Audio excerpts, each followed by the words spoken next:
স্রোতের ভালোবাসায় পুরোপুরিভাবে ঘায়েল হয়ে গেল সার্থক। হ্যাঁ বন্ধুরা, ভিডিওতে লাইক দিয়ে দেখতে থাকুন। স্রোত সার্থকের বিবাহ সম্পন্ন হওয়ার পর যখন স্রোতের বন্ধুরা মজা করে সার্থকের জুতো চুরি করে বসে, ঠিক সেই সময় সার্থকের মামাতো ভাই বলতে থাকে যে, দেখেছো তো সার্থকদা, তোমাকে আমি বলেছিলাম না যে তোমার জুতো জোড়া তুমি সাবধানে রেখো, কিন্তু তুমি কোনো মতে আমার কোনো কথা শুনলে না। এখন দেখেছো তো তোমার শালিকারা যে চুরি করে বসলো তোমার জুতোটা, এখন কি করে আমরা তার কাছ থেকে কেড়ে নেবো বলো তো। তখন এই কথা বলার মতো সার্থক খেপে গিয়ে বলতে থাকে যে, আচ্ছা তোমরা কি ভুলে গিয়েছো যে আমি কিন্তু কলেজে তোমাদের প্রফেসর, তাই আর যাই হোক না কেন তোমরা নিজেদের লিমিটে বজায় রাখার চেষ্টা করো।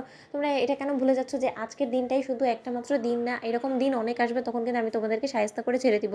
তাই ভালোই ভালো আমার জুতোটা দিয়ে দাও। তখন এই কথা বলা মাত্র স্রোত খেপে গিয়ে সার্থকের উপরে বলতে থাকে, আচ্ছা স্যার আপনি কীরকম রুক্ষ সূক্ষ্ম মানুষ বলুন তো, জানেন না আপনি যেটা একটা বিয়ের রিচুয়ালসের মধ্যেই পড়ে, ওরা যদি ঠাট্টা করে আপনার জুতোটা নিয়েও থাকে তাহলে আপনার এত কিসের প্রবলেম হচ্ছে বলুন তো। আপনার নিজের প্রতি সাবধানতা অবলম্বন করার উচিত ছিল, যে আপনি যখন জানেনই যে আপনার জুতোটা চুরি হতেও পারে তাহলে আপনি নিজে সাবধানতা বজায় রাখতেন। তাহলে আপনি যখন নিজের জুতোটা সুরক্ষিতভাবে রাখতে পারেননি তাহলে সেটা নিতান্তই আপনার ব্যক্তিগত প্রবলেম। তাই আর যাই হোক না কেন এখন আমার ফ্রেন্ডসরা যা ডিমান্ড করছে সেটা আপনি দিতে বাধ্য, কারণ ওরা জিতে গিয়েছে আপনি হেরে গিয়েছেন, আপনার হারটা স্বীকার করে নিচ্ছেন না কেন বলুন তো। তখন সার্থক বলতে থাকে যে, একদম পাকা পাকা কথা বলবে না। তুমি কি মনে করেছো বলো তো, তুমি এখন আমার বউ হয়ে গিয়েছো বিধায় তুমি আমার মাথায় চড়ে নাচবে, তুমি কিন্তু ভুলে জানো যে তোমার কিছু লিমিটেশনস আছে। তখন এই কথা বললাম তো সুদ বলতে থাকে যে, স্যার আপনি তো আমাকে বলেছেন যে লোকের সামনে আমি যাতে আমার লিমিটেশনসটা না দেখাই, তাহলে এখন আমি আপনার বর্তমানে বউ, আর এখন যখন আছি তাহলে এখন আমরা বাস্তবে যা আছি সেটা নিয়েই কথা বলে আমরা ভবিষ্যৎ চিন্তা করে কী করবো বলো তো। এখন যখন আমার ফ্রেন্ডসরা যে টাকাটা ডিমান্ড করছে সেটা আপনি ভালো ভালো দিয়ে দিন তো। তখন সার্থকের শালিকারা বলতে থাকে যে, এবার কিন্তু স্যার আপনি একদম ভালোভাবে জব্দ হয়ে গিয়েছেন স্রোতের হাতে, তাই স্রোতের কথা যদি আপনি না শোনেন তাহলে কিন্তু আপনার রক্ষে থাকবে না। কারণ এখন আর যাই হোক না কেন আপনি ক্লাসে যদি আমাদের উপরে হুকুমদারি চালানো, কিন্তু বাড়িতে কিন্তু একমাত্র হুকুম চলবে স্রোতের। কি আঙ্কেল বলুন তো।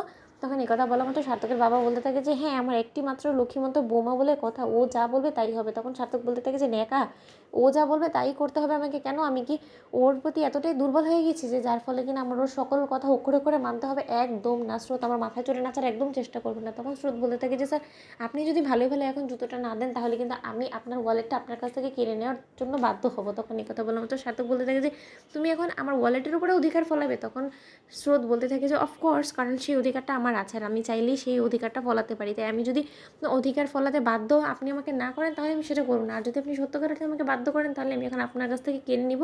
আর সেই রাইটটা আমার যখন আছে তাহলে আপনি নিশ্চয়ই বুঝতে পারছেন যে আমি অবশ্যই সেই অধিকারটা ফলানোর চেষ্টা করব।